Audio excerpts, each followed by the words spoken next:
Hello friends, अस्सलाम वालेकुम। मेरे YouTube channel Khan lecture studio में आपका स्वागत है। तो आज मैं एक मेन टॉपिक पर बात करने वाला हूँ, नीट के बारे में। नीट क्या है? नीट एक मेडिकल टेस्ट, जो मेडिकल टेस्ट होते हैं उनमें से एक है NEET, national eligibility cum entrance test, जो अंडर ग्रेजुएट होता है, जो एक मेडिकल टेस्ट है। क्या है? मेडिकल टेस्ट, जिससे हम एमबीबीएस या डॉक्टर बनते हैं।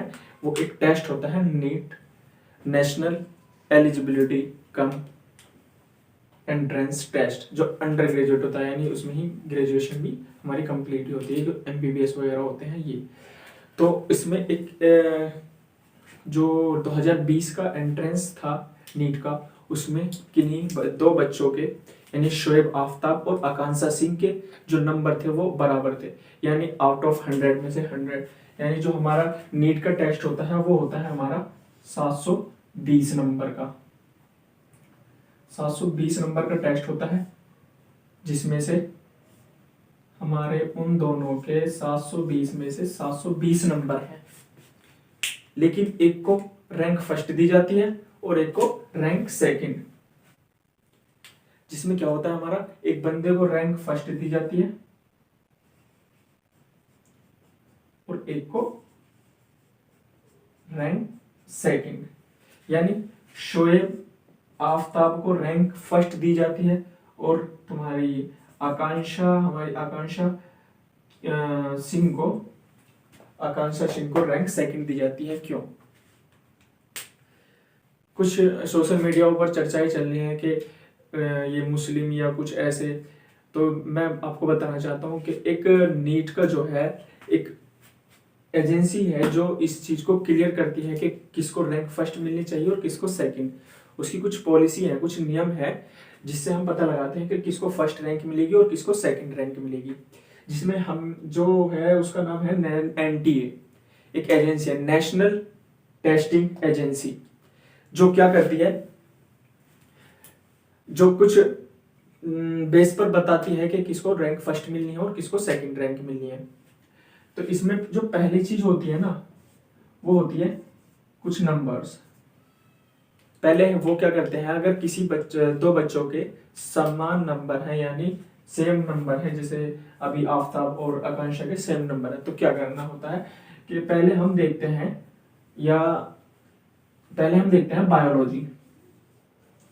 बायोलॉजी में नंबर चेक करते हैं। अगर बायोलॉजी में किसी बंदे के नंबर ज्यादा हैं, पूरे टेस्ट में किसी बंदे के नंबर ज्यादा है और कि दूसरे के कम है, तो जिसके नंबर बायोलॉजी में ज्यादा होते हैं हम उसको फर्स्ट रैंक दे देते हैं और दूसरे को सेकंड रैंक। लेकिन यहाँ पर जो था, दोनों के नंबर बराबर थे। बायोलॉजी में भी अगर दोनों के नंबर बराबर हो जाए, केमिस्ट्री में और बायोलॉजी में दोनों के नंबर थे सेम नंबर थे। और तीसरी चीज हम चेक करते हैं उसमें क्या, केमिस्ट्री के नंबर। तो केमिस्ट्री में क्या देगा,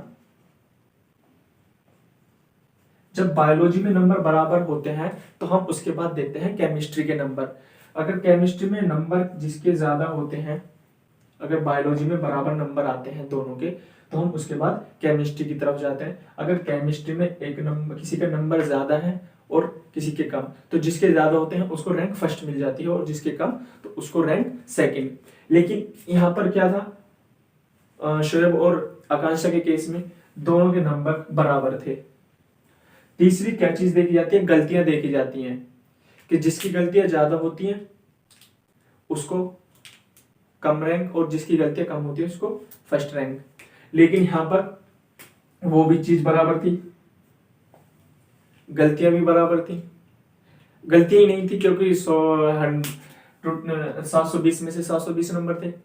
तो उन्होंने लास्ट जो इसका नियम है, उन्होंने देखा एज से लिया, उन्होंने दोनों चीज, एज, यहां पर वो एज देखते हैं। तो शोएब आफ्ताब जो थे, उनकी जो एज थी वो आकांक्षा सिंह से ज्यादा थी। तो उस बेस पर जो शोएब आफ्ताब थे, उनकी रैंक फर्स्ट थी और आकांक्षा उनकी रैंक सेकंड थी। तो यहाँ पर यही मामला था कि उसकी आफ्ताब सिंह की रैंक फर्स्ट क्यों और आकांक्षा सिंह की रैंक सेकंड क्यों थी। शोएब आफ्ताब और आकांक्षा सिंह, इन्होंने मेहनत करी है, 100% से 100% नंबर लाए हैं। ये दोनों मामूली बात नहीं है लाना। अब इनकी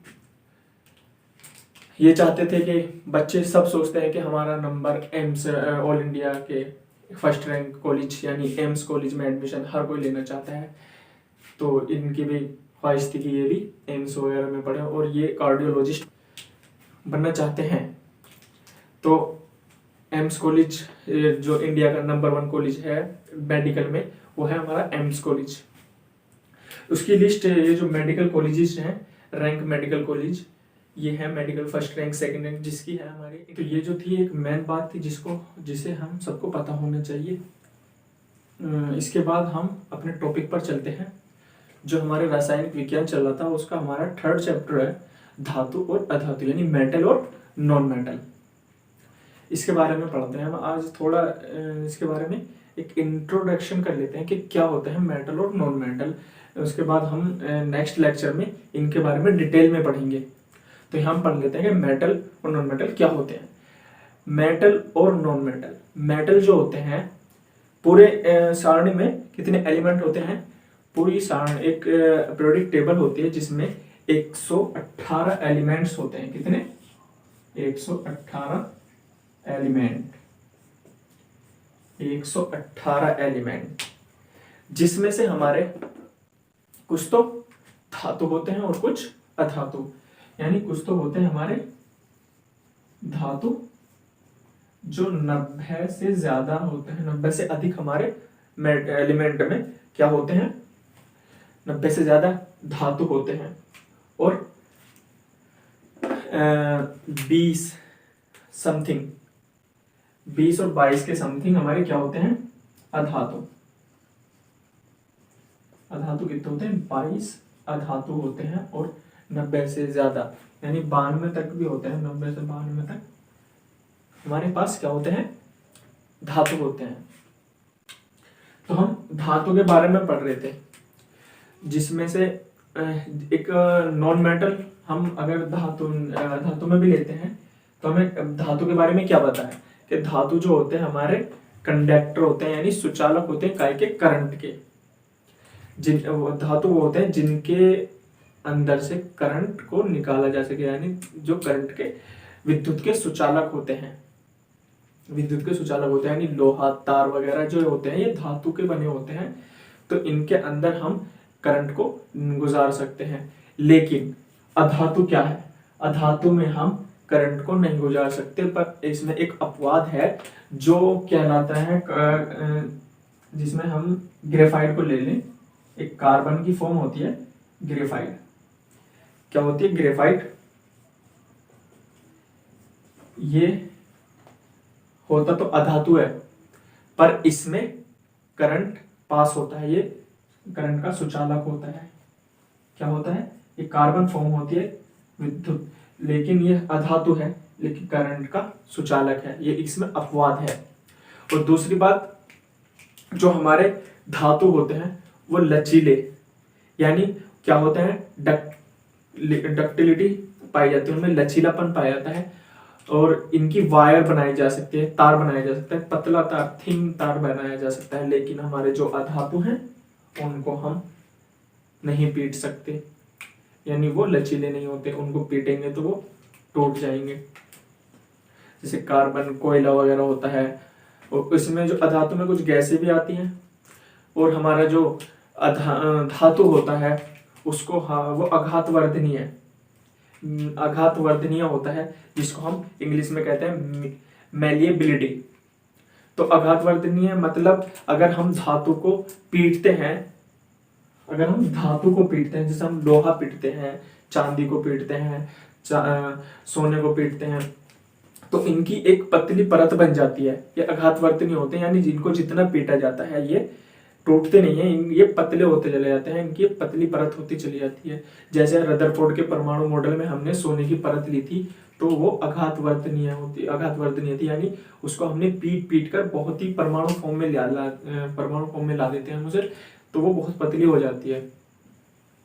दूसरी चीज अधातु में हम क्या करते हैं, अगर अधातु को तोड़ेंगे तो चूरा बन जाएगा, तो वो उसमें क्या बोलते हैं उसको, आघातवर्धनीय अधातु नहीं होते। तीसरी बात करते हैं हम उसमें चमक की। जो हमारे धातु होते हैं इनमें चमक होती है, ये शाइन देते हैं। जैसे चमचा, ये कोई भी स्टील की चीज है, अगर हम उसे धूप में रखते हैं तो वो चमकीली, उसमें एक शाइन होती है। लेकिन जो हमारे अधातु होते हैं उनमें चमक नहीं होती। लेकिन उसमें अधातु में एक क्या है, अपवाद है। इसमें अपवाद बहुत होते हैं केमिस्ट्री में। जैसे हमें पता है डायमंड जानते हो, चमकता है तो अधातु, लेकिन चमकीला होता है।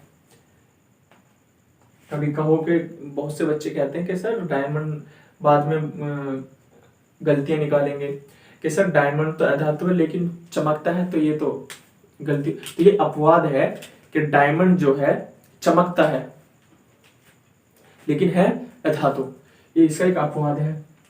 अगली चीज इसमें आती है डेंसिटी। धातु की डेंसिटी हाई होती है और अधातु की डेंसिटी कम होती है, यानी जो धातु होता है उनमें वजन ज्यादा होता है। नेक्स्ट है फिजिकल स्टेट।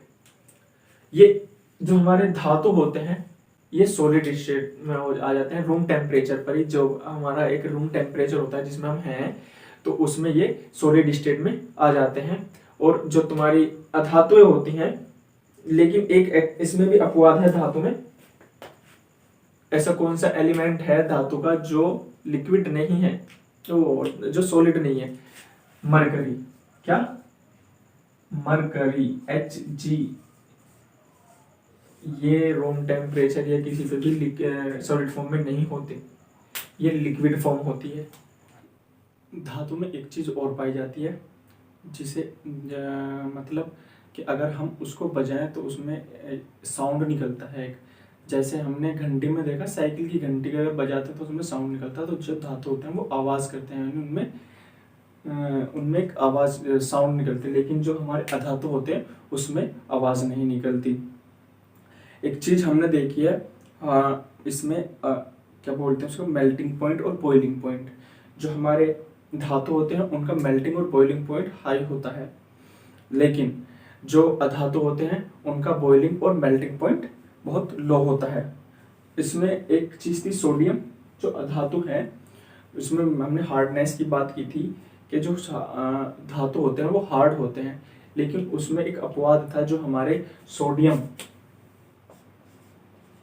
या पोटेशियम जो होते हैं ये हमारे सॉफ्ट फॉर्म में पाए जाते हैं, यानी हम उनको नाइफ या चाकू से हम इसे काट सकते हैं। लेकिन अधातु हमारे जो एक चौक होती है ना उसकी तरह होता है, यानी आप मुलायम होते हो, टूट जाते हैं, कड़क बोलते हैं ना जिन्हें, टूटने वाली फॉर्म होती है, यानी अगर उनको हम पीटेंगे तो टूट जाएंगे। और डायमंड, इसमें एक अपवाद था जो डायमंड वाला था अपवाद, कि डायमंड जो होता है वो हार्ड होता है, कार्बन की फॉर्म है डायमंड भी, लेकिन वो अधातु होते हुए भी उसकी जो हार्डनेस, कठोरता होती है वो धातु से भी अधिक होती है। यानी जो धातु का टाइटेनियम होता है ना उससे भी ज्यादा इसकी कठोरता होती है। कि मैं एक चीज और बताना चाहता था कि मैं जो आवर्त सारणी होती है उसमें धातु कौन से होते हैं और अधातु कौन से होते हैं। इसमें ये मैं यहाँ एक आवर्त सारणी दिखा रहा हूँ। इस आवर्त सारणी में जो हमारे ब्लू कलर में दिखाए गए हैं, यानी एक तरफ एक लाइन है बीच में उपधातु की, तो उपधातु से इधर के जो एलिमेंट है वो सब क्या है, धातु हैं, जो कि 92 एलिमेंट हैं।